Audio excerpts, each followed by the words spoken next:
Bonjour à tous et bienvenue dans cette nouvelle vidéo marché. Alors la fin des dépôts est terminée dans la plupart des coopératives et des négoces et nous avons voulu vous faire un point sur le marché qui est plutôt morose en ces temps, donc nous allons revoir ensemble un peu ce qui se passe sur le blé, le colza et à la fois le maïs. Alors commençons par le blé tout d'abord. Donc quelles sont un peu les conditions climatiques sur la culture du blé un peu partout dans le monde?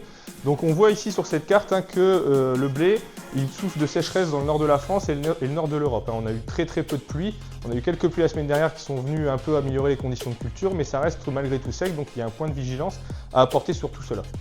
Par ailleurs, c'est plutôt bon ici on voit en Ukraine et en Russie où on a eu des pluies assez soutenues, ce qui a fait que les conditions de culture des blés se sont notamment améliorées et donc les potentiels de production. Puis du côté des États-Unis, nous avons eu dans les grandes plaines, c'est les zones productrices de blé aux États-Unis, quelques pluies bénéfiques qui ont amélioré notamment les rendements de culture et les productions de culture.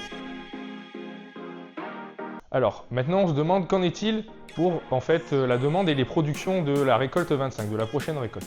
Alors si on regarde du côté de la demande est croissante, la demande mondiale continue d'être croissante avec on estime environ plus 10 millions de tonnes de demande sur la céréale du blé.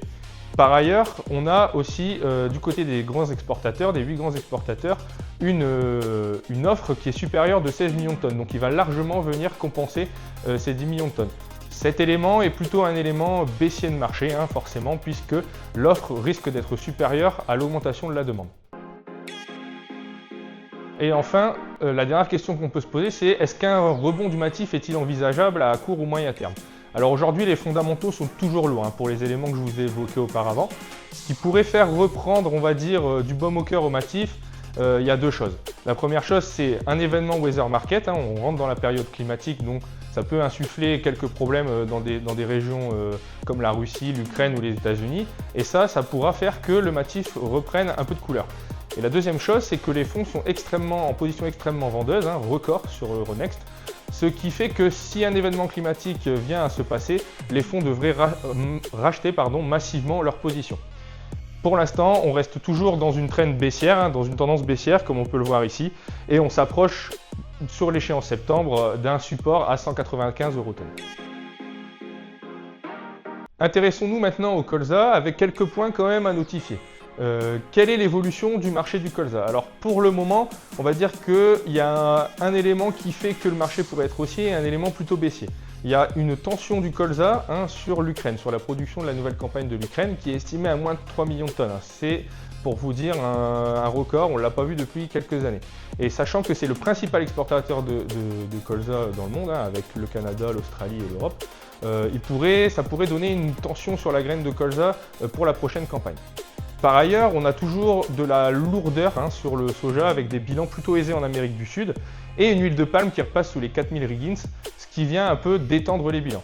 Donc si on prend ces deux éléments, la tendance est plutôt neutre sur le colza aujourd'hui. Et pour finir, nous allons voir un peu ce qui se passe sur le maïs. Alors, quelle est la situation mondiale du côté du maïs? Alors, il y a déjà plusieurs choses. Il y a du côté ukrainien, la fin de campagne s'annonce très tendue, d'accord, puisqu'il reste seulement 0,7 millions de tonnes de stock, soit un niveau au plus bas depuis 2009-2010. On projette ça sur septembre. Les stocks sont très bas en Ukraine et ça profite à d'autres pays comme l'Argentine qui a vu ses exportations augmenter au fur et à mesure depuis le mois de mars et qui pourrait en fait continuer d'exporter énormément jusqu'à la fin de campagne pour venir justement remplacer ce maïs ukrainien. Et ensuite, si on regarde du côté des États-Unis, on voit qu'il y a eu des pluies, je vous ai parlé des pluies dans les grandes plaines, mais aussi sur la Corn Belt, la région productrice de maïs.